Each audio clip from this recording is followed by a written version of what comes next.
曾經有一位客人嚟揾我呢，因為咧佢好迷戀一個男仔，但係咧佢又唔知點解自己會咁迷戀呢一個人，因為其實個男仔嘅條件咧本身都唔係太好嘅啫。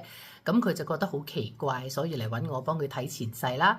咁後來幫佢睇前世之後咧，就發現咧原來佢哋兩個咧前世真係債主同埋債仔嘅關係，因為呢個男仔咧前世就爭佢好多錢冇還到，因為輪迴咗之後咧會失去咗前債呢一部分嘅記憶，佢淨係記得自己要冤住呢個人，要追住呢個人，所以咧佢就對呢一個情況係有誤解咯。因為呢個男仔就算真係同佢一齊都好啦，講到最後其實都會因為錢而反面嘅。如果用因果嘅推算嚟講，呢個結局一定係咁樣。而且同呢個女仔講個情況之後呢，個女仔仲話：哦咁樣啊，咁我不如索性直接去追佢錢啊！咁如果佢唔肯還嘅話，我就要佢做我男朋友啦咁樣。